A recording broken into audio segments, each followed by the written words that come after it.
Nasal ஸ்ப்ரேயை உபயோகிப்பதை கற்றுக்கொள்ளுங்கள். ஒரு nasal ஸ்ப்ரேயை பயன்படுத்துவது எளிதானது. மெதுவாக மூச்சை வெளியேற்றுங்கள். பாட்டிலை குலுக்கிய பின் அதன் மூடியை நீக்கவும். உங்கள் ஆள்காட்டி விரல் மற்றும் நடுவிரலால் நோசலை இரு பக்கமும் பிடித்துக் கொள்ளுங்கள் மற்றும் கட்டை விரலை பாட்டிலின் கீழ்ப்பக்கத்தில் வைத்துக் கொள்ளுங்கள். நீங்கள் முதல் முறையாக நேசல் ஸ்ப்ரேயை பயன்படுத்துபவர்களோ அல்லது 7 நாட்களுக்கு மேல் பயன்படுத்தவில்லை எனில் அதை சோதித்து பார்க்கவும். ஸ்ப்ரேயில் இருந்து நன்றாக ஸ்ப்ரே வெளிவரும் வரை நாசிலை நம்மிடமிருந்து தள்ளி வைத்து அதனை நன்றாக ஸ்ப்ரே செய்ய வேண்டும். ஸ்ப்ரேயை பயன்படுத்த ஒரு நாசி துவாரத்தை வெறும் கையால் மூடிக்கொள்ளவும். முன்பக்கமாக குனிந்து நேசல் ஸ்ப்ரே முனையை மற்ற நாசி துவாரத்தின் உள்ளே நுழைக்கவும். மூக்கில் ரத்தம் ஒழுகுவதை தவிர்க்க மூக்கின் நடுப்பகுதியில் நுழைக்காமல் கண்ணின் பக்கவாட்டிற்கு நேராக ஸ்ப்ரேயை வைக்க வேண்டும். உங்கள் மூக்கின் வழியாக சுவாசிக்க துவங்குங்கள் மற்றும் ஸ்ப்ரேயை வெளியிட நாசிலின் கீழ்ப்பகுதியில் அழுத்துங்கள்.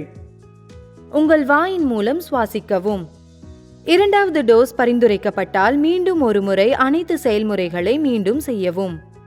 மூக்கின் ஒரு துவாரத்தை மூடிவிட்டு மற்றொரு துவாரத்தில் ஸ்ப்ரேயை வையுங்கள். மூச்சை உள்ளிழுக்கும் போது நாசிலை அழுத்துங்கள். வாயின் வழியாக மூச்சை வெளியிடுங்கள். ஒரு மூக்கின் செயல்பாடு முடிந்தவுடன் அடுத்த மூக்கின் உள்ளே ஸ்ப்ரேயை வைக்கவும் மற்றும் செயல்முறைகளை மீண்டும் செய்யவும். நீங்கள் நேசல் ஸ்ப்ரேயை வெற்றிகரமாக பயன்படுத்திவிட்டீர்கள். பயன்பாட்டிற்கு பிறகு ஒரு சுத்தமான கைக்குட்டை அல்லது டிஷ்யூ பேப்பர் மூலம் நேசல் ஸ்ப்ரேயை துடைக்க வேண்டும் மற்றும் அதன் மூடியை டஸ்ட் கேப்பை திரும்பவும் மூடவும். மருத்துவரின் பரிந்துரையின்படி நேசல் ஸ்ப்ரேயை பயன்படுத்தவும். அதிகமான டோஸ் எடுத்துக்கொள்ள கூடாது. நேசல் ஸ்ப்ரேயை குழந்தைகளிடமிருந்து பாதுகாப்பான இடத்தில் வைக்கவும். 30 டிகிரிக்கு கீழே உள்ள வெப்பநிலையில் வைக்கவும்.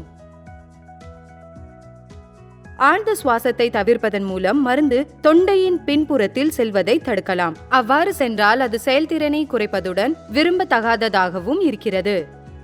உங்கள் நேசல் ஸ்ப்ரேயை மற்றவர்களுடன் பகிர்ந்து கொள்ளாதீர்கள்.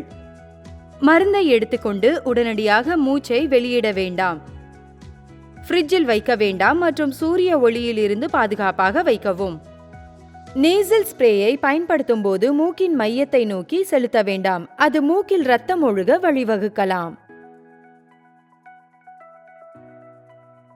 நீங்கள் விரைவில் குணமடைவீர்கள் என்று நம்புகிறோம்.